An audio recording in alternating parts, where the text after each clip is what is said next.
Profeta Malaquias, capítulo 1.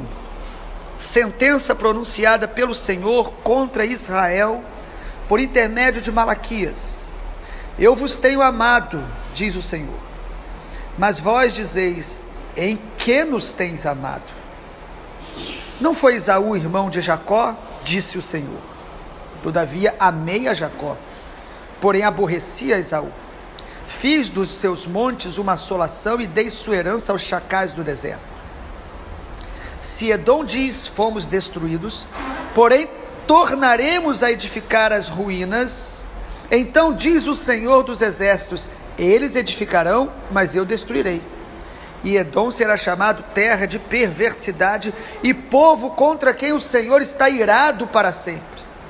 Os vossos olhos o verão, e vós direis: grande é o Senhor também fora dos limites de Israel. O Senhor reprova, ou melhor, o filho honra o pai e o servo ao seu senhor. Se eu sou pai, onde está a minha honra? Se eu sou o Senhor, onde está o respeito para comigo? Diz o Senhor dos exércitos a vós outros, ó sacerdotes que desprezais o meu nome. Vós dizeis: em que desprezamos nós o teu nome? Ofereceis sobre o meu altar pão imundo, e ainda perguntais: em que te havemos profanado? Nisto que pensais, a mesa do Senhor é desprezível? Quando trazeis animal cego para sacrificar, não é isso mal? E quando trazeis o coxo ou o enfermo, não é isso mal? Apresenta-o ao teu governador, acaso ele terá agrado em ti e te será favorável? Diz o Senhor dos exércitos. Agora, pois, suplicai o favor de Deus, que nos conceda a sua graça. Mas com tais ofertas nas vossas mãos, aceitará ele a vossa pessoa? Diz o Senhor dos exércitos.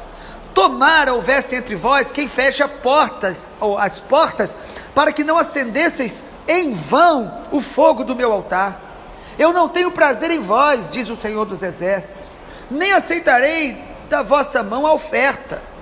Mas desde o nascente do sol até ao poente, é grande entre as nações o meu nome, e em todo lugar lhe é queimado incenso e trazidas ofertas puras. Porque o meu nome é grande entre as nações, diz o Senhor dos exércitos. Mas vós profanais quando dizeis: a mesa do Senhor é imunda, e o que nela se oferece, isso é sua comida, é desprezível. E dizeis: isto, que canseira, me desprezais, diz o Senhor dos exércitos. Vós ofereceis o dilacerado, o coxo, o enfermo, assim fazeis a oferta. Aceitaria eu isso da vossa mão? Diz o Senhor. Pois maldito seja o enganador, que tendo um animal sadio no rebanho, promete e oferece ao Senhor um defeituoso. Porque eu sou grande rei, diz o Senhor dos exércitos, o meu nome é terrível entre as nações. Nós vamos estar meditando nesses dias o profeta Malaquias, o último profeta do Primeiro Testamento ou Antigo Testamento. O nome Malaquias significa meu mensageiro, e ele foi profeta no tempo pós-restauração de Jerusalém, restauração do templo, possivelmente contemporâneo de Neemias. O templo foi restaurado, a cidade estava sendo restaurada de Jerusalém, e o povo voltou a adorar, voltou a estar no templo, adorando o Senhor, ofertando ao Senhor. Porém, havia um problema grave. O culto se tornou vazio, a adoração se tornou em mero ritual. Aquele templo que foi destruído na época de Nabucodonosor, restaurado no tempo de Neemias, Esdras, Zorobabel, e aí o profeta Malaquias pega um pouco esse tempo, virou um lugar de culto, de louvor, mas o coração do povo estava frio. Eles iam para o culto, eles louvavam, traziam oferta, mas sem amor, sem consagração, sem temor de Deus, um culto apenas de aparência, sem essência, de forma, sem conteúdo. A palavra profética então de Malaquias é sobre o esfriamento do amor, o esfriamento do amor. E é essa palavra que Jesus fala em Mateus 24:12. Jesus diz: No final dos tempos, o amor vai se esfriar de quase todos. Você não teme que esteja já esfriando no teu coração? E Jesus explica em Mateus 24:12: por se multiplicar a iniquidade, o amor se esfriará de quase todos. O amor se esfria em nós porque a iniquidade cresceu no nosso coração. Não é por nada, não é por causa de um problema, não é uma decepção, não é porque você viu algo que não gostou, é porque a iniquidade brotou no meu e no seu coração. Isso esfria o amor. Malaquias foi levantado por Deus como um profeta antes dos 400 anos de silêncio profético que está entre o primeiro e o segundo testamento na Bíblia. Ele denuncia então que os relacionamentos estavam sem amor. O relacionamento do povo com Deus, o relacionamento entre o povo, o relacionamento dentro do casamento estava totalmente frio. Então a palavra que nós vamos ministrar nesses dias agora é reacendendo o amor. Deus quer reacender o amor no nosso coração. Você pode estar sendo usado por Deus e ter perdido o amor a Deus, o amor pela glória de Deus. A nossa vida é feita de relacionamentos, de vínculos, de conexões, e é através do relacionamento, ou dos relacionamentos, que nós amadurecemos, que nós crescemos, que nós somos moldados, que nós abençoamos e somos abençoados. Relacionamentos são presentes de Deus para que a gente possa cumprir o propósito dele. Se eu e você amarmos a Deus, nós vamos amar o próximo, nós vamos amar o que Deus ama, nós vamos amar as pessoas e os relacionamentos que Deus estabelece. Deus quer reacender o amor nos nossos relacionamentos. Por quê? Porque o pecado, que todos nós lutamos contra ele em nossa natureza, o pecado, ele tende a nos afastar ou a esfriar os relacionamentos, a desgastar os relacionamentos. Todo relacionamento com Deus, com o próximo, com a família, ele tem um pequeno desgaste gerado pela nossa natureza pecaminosa. Todo relacionamento. Mas esses desgastes de relacionamentos, eles são e devem ser superados pela unção de Deus, pelo óleo do Espírito, pela humildade e pela nossa decisão de permanecer amando a Deus e ao próximo, à família. Nós precisamos decidir isso, decidir amar, decidir se humilhar para tratar os desgastes, decidir buscar o óleo da unção, porque o óleo fresco do Espírito renova alianças, restaura relacionamentos, restaura a confiança, acende o amor novamente no nosso coração. Nós precisamos entender que o amor, ele é como uma chama, precisa ser alimentada, precisa ser cultivada, essa chama, precisa ser cada dia reaceso. Teu amor pode ter se esfriado e você pode ter criado uma aparência, uma máscara para disfarçar. Quantos casais, o amor já se esfriou há muito tempo, mas não tem coragem de assumir isso e investir para que o amor reacenda. Quantos de nós que estamos buscando a Deus, vamos aos cultos, lemos a Bíblia, mas o amor se esfriou. Deus quer reacender a chama do amor no nosso coração. Deus quer reacender. E é por isso que o capítulo 1, vamos começar por ele. O capítulo 1 nos ensina que nós precisamos reacender o nosso amor por Deus. Por Deus. E sabe qual é a chave do capítulo 1? Nós reacendemos o amor por Deus quando a gente o adora com o coração inteiro. Adorar a Deus com o coração inteiro. Capítulo 1, Deus começa dizendo o seguinte: olha, eu os amo. Ele começa declarando isso: eu vos tenho amado. Versículo 2, sabe por que Deus te ama? Não é porque você merece. Deus nos ama porque Ele é amor. Ele é amor. Você e eu não merecemos o amor de Deus. Ele nos ama porque Ele é amor, pela graça dEle, pela misericórdia dEle, que se renova a cada manhã para não sermos consumidos. E ele começa dizendo: olha, eu os amo, eu os escolhi. Ele está falando para Israel, mas esse amor de Deus é por todas as nações. E no capítulo 1 ele diz isso, que ele é adorado em todas as nações. Ele ama. E o que ele fala no capítulo 1, o Senhor fala, ele diz: por eu amar a vocês, por eu os amar apesar de vocês, vocês devem corresponder a este amor. Eu espero que vocês também me amem. Eu espero que vocês também me amem, para que vocês experimentem o meu propósito, o meu plano, o melhor para a vida de vocês. Nós o amamos porque ele nos amou primeiro. Uma das maiores armas do inimigo, de Satanás, é tentar nos fazer duvidar do amor de Deus. Todas as vezes que nós nos sentimos carentes, ou ofendidos, ou decepcionados, há uma seta no nosso coração, mesmo que você não tenha consciência disso: Deus não me abençoou, Deus não me ouviu, Deus não fez o que eu esperava, e entra uma semente de dúvida: Deus não me ama tanto assim. Às vezes achamos que Deus ama outros mais do que a nós. Tudo isso é semente do inimigo. Deus te ama porque Ele é amor, e Ele tem te amado, Ele tem cuidado de nós, Ele tem zelado por nós. As tribulações, as dificuldades e nem os nossos erros significam que Deus não nos ama. Deus nos ama em todo o tempo. E ele diz: por eu amar vocês, por eu os amar, vocês precisam avaliar como está o amor de vocês por mim. Deus espera o nosso amor. Versículo 6 em diante, o Senhor diz: o filho honra o pai, o servo ao seu senhor. Se eu sou pai, onde está a minha honra? E aí a pergunta é: como eu então demonstro amor por Deus? Como? Em primeiro lugar, honrando o Senhor. Honrando.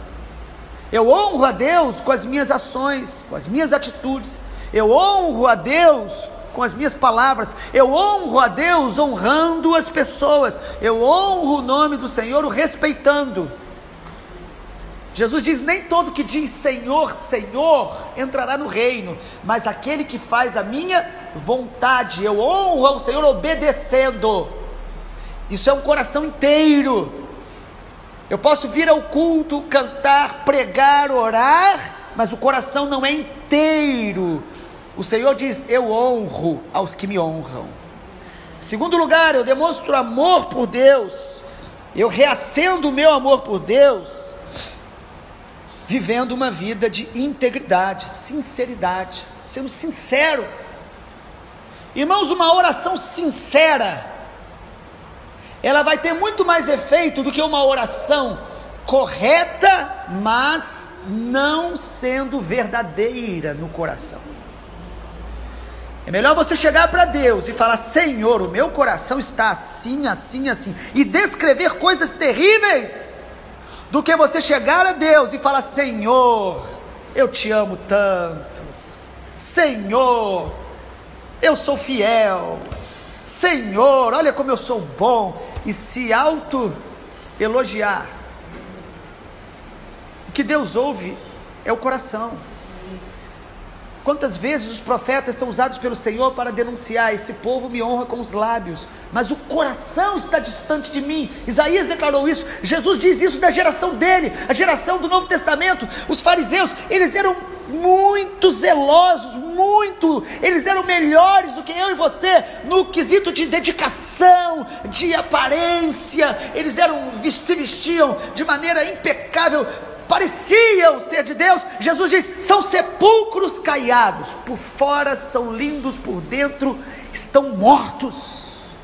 Esse é um alerta para nós. Seja sincero com Deus, diga para Deus sobre o teu orgulho, diga para Deus sobre a tua ofensa, tua amargura, aquilo que está no teu coração. Fale para Deus, seja sincero, porque isso abre a oportunidade da graça de Deus manifestar-se na tua vida.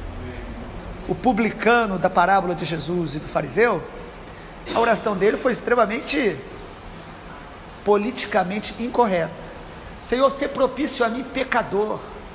Hoje há pessoas que dizem: não, nós somos irmãos. Nós somos os filhos de Deus, filhos do rei, só vitória. E Jesus fala que a oração do publicano foi aceita. Nós temos que assumir nossas falhas, nós temos que ser sinceros com Deus, para que o nosso coração seja inteiro para Ele. Deus quer a tua sinceridade, não a tua oração teologicamente correta. E como eu dou o coração inteiro? Como eu reacendo o amor por Deus? Em último lugar, reacendendo a alegria, o prazer em adorá-lo. A alegria e o prazer em adorá-lo. O texto mostra, irmãos, que o povo trazia sacrifícios diante do Senhor. O versículo 7 em diante fala: vocês oferecem no meu altar. O que eles ofereciam? Os animais que eram sacrificados. Mas quais animais que eles davam? Os doentes, os coxos. Imagina você tem em casa 10 ovelhas e você vai dar uma para o Senhor. Aí você percebe aquela que está doente, enferma. Você diz: vou levar essa. Até porque, irmãos, ia ser morta. Já que vai ser morta, qual o problema? Qual o problema? Já que vai ser morta, vamos matar aquela mesma. Mas Deus vê o coração. Deus vê o coração do adorador. Deus vê a intenção e a sua e minha. Deus vê se você e eu estamos buscando a presença dele e adorando com prazer, com alegria, com amor, ou se a gente está fazendo apenas para aliviar a consciência, uma atitude religiosa. Cuidado, porque adoração se transforma em religião sem a gente perceber. Nós vamos esfriando, nós vamos cantando, pregando, orando em outras línguas, mas o coração já se esfriou. Somente um encontro verdadeiro com a glória de Deus, face a face com Deus, somente um coração transparente, sendo colocado diante dele todos os dias, mantém a chama do coração acesa. E quando o nosso coração está com a chama do amor acesa, amado, nós vamos ter prazer e deleite de estar diante do Senhor. Nós vamos ter prazer de louvar, nós vamos ter prazer de orar, nós vamos ter prazer de obedecer. Nós não vamos dar a Deus resto, sobra. Nós não vamos buscar a Deus de qualquer maneira. Nós vamos buscá-lo com inteireza de coração. O Senhor diz: como eu vou aceitar você se a tua oferta, ela é uma oferta desprezível? Nem um governador aceitaria. Deus nos ama, mas não significa que Ele tenha prazer em nós em todo o tempo. Ele diz: não tenho prazer em vós. Deus nos ama, mas Ele tem prazer quando nós o obedecemos, quando nós o honramos. Nós precisamos avaliar o nosso coração e perceber: que oferta eu tenho dado a Deus? E eu não estou falando aqui de oferta no sentido que a gente usa mais. Qual é a inteireza do meu coração hoje para Deus? Eu tenho adorado com todo o coração, eu tenho servido com todo o coração. Jesus declarou isso, dizendo que nós temos que amar a Deus com todo o coração, com toda a alma, com todo o entendimento, com toda a nossa força. E amar a Deus é renunciar a nós mesmos, é enfrentar as nossas iniquidades com seriedade, é buscar a face dele, é amá-lo por quem ele é amar a sua glória. Adorar é amar a glória de Deus, é amar, fazer a vontade de Deus, é ter prazer na palavra, é ter prazer de estar na casa de Deus, é ter prazer de orar. Ah, mas eu não tenho. É isso que o Senhor está dizendo: busque ter, se arrependa de não ter, confesse como está o teu coração, reconheça. O nosso amor por Deus esfria. Por quê? Porque o amor ao mundo, pelo mundo, brotou no nosso coração. O que nos faz deixar de amar a Deus intensamente? Amar o mundo, que diz lá 1 João: filhinhos, não ameis o mundo, nem as coisas que há do mundo. Nosso amor só se esfria por Deus quando deixamos o amor pelo mundo crescer de alguma maneira em nós. E todos nós temos bactérias de amor ao mundo dentro da gente, que precisam ser constantemente confrontadas pela luz da palavra de Deus, pelo óleo da unção de Deus, pela consciência pura buscando ouvir o Senhor e purificar o nosso coração e as nossas motivações. Amado, o Senhor quer acender o amor por Ele, pela presença dEle, pela glória dEle na vida da igreja, porque o Senhor está voltando, e Malaquias vai falar disso, e Ele vai levar uma noiva que o ama, uma noiva que ama a sua presença. Se você não ama o Senhor intensamente na terra, certamente você não está apto para permanecer com Ele eternamente, porque o céu é um lugar daqueles que amaram a Deus em vida, amaram a Deus a ponto de dar a sua vida por Ele. Concluo com o texto de Malaquias, ou melhor, de Apocalipse, se não estou enganado, capítulo 12, quando diz: eles o venceram. Venceram quem? A Satanás. Por quê? Pela palavra do testemunho, pelo sangue de Jesus, e porque em face da morte não amaram a própria vida. O Senhor quer nos levar a amar mais a presença dEle, a glória dEle, a vontade dEle, do que a nós mesmos, do que a nossa vida, do que os nossos desejos, do que os nossos caprichos, do que tudo aquilo que atrai os olhos e o coração do homem na terra. O Senhor Jesus nos abençoe. Amanhã continuamos com Malaquias capítulo 2. Glória a Deus.